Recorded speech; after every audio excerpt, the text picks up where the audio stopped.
Sir, जिस तरह से हम लोग देख रहे हैं संगम तट पे कि संगम तट के ऊपर जो सीपीसीबी की जो रिपोर्ट आई उसमें ये बताया गया कि यमुना और गंगा दोनों का पानी बेहद ज्यादा प्रदूषित है।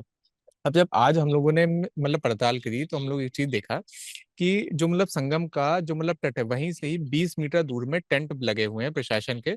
और उसका जो ड्रेनेज वाला जो गंदा पानी है उसे उन्होंने बगल में ही मिट्टी खोद के और उसके अंदर डंप कर दिया।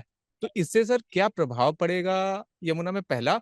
और दूसरा, ये जो पूरी गंदगी है जो कहते हैं गड्ढा खोद कर मिट्टी के अंदर डाली गई, क्या इसका रिसाव भी गंगा के पानी तक होगा?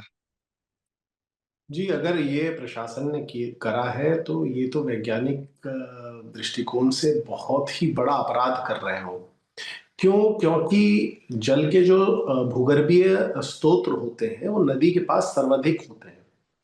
और नदी के पास ही नहीं, नदी के समीप ही नहीं, अगर दूर भी ऐसा कोई काम किया जाता है कि कोई भी, चाहे ऑर्गेनिक हो चाहे केमिकल हो, यानी कि रासायनिक हो, अगर कोई भी अपशिष्ट को आप उसका इस प्रकार निस्तारण करते हैं कि उसे गड्ढा खोद के वहीं दबा देते हैं, तो होता क्या है कि धीरे धीरे उस अपशिष्ट से रिसाव होता है। सबसे पहले कॉन्सेंट्रेटेड द्रव्य प्रदूषक का, जो भूगर्भीय जल के मार्ग से नदी में प्रवाहित हो जाता है।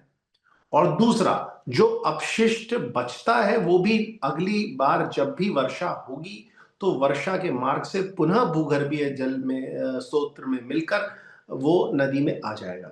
तो ये तो एक तरह से, अगर आप सीधा पानी में प्रवाहित करते हैं किसी अपशिष्ट को, उससे दुगने से कभी कभी 3 गुना अधिक खतरनाक ये प्रक्रिया होती है।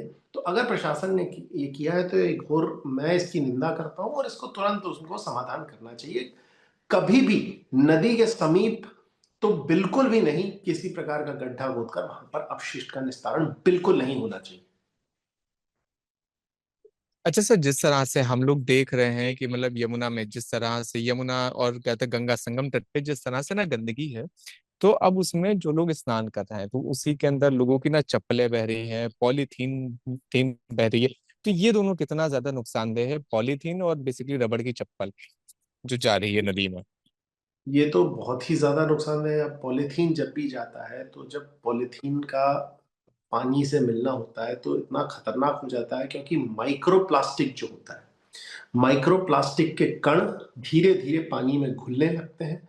माइक्रो प्लास्टिक अगर आप उसके बाद पानी के संपर्क में कोई भी आएगा, जो पानी के अंदर निवास करने वाले जीव हैं उनके लिए तो तबाही का कारण बनेगा ही। लेकिन अगर इंसानी लोग उस पानी को छुएंगे तो चर्म रोग उनको होगा, और साथ ही साथ चर्म के मार्ग से वो माइक्रो प्लास्टिक उनके शरीर में प्रवेश करते हैं। और अगर आपने उसको पेयजल के रूप में प्रयोग किया, ग्रहण कर लिया, तो और भी घातक है। उससे लिवर संबंधित, रक्तचाप संबंधित, हृदय संबंधित, आपके एलर्जी संबंधित, और वो माइक्रोप्लास्टिक जो है हर हाल में आपके प्रतिरक्षा को नकारात्मक रूप से प्रभावित करते हैं। और साथ ही साथ आप ये पाएंगे कि उससे बहुत तरह तरह के कैंसर भी होते हैं, क्योंकि उनमें भारी मात्रा में कार्सिनोजेंस होते हैं।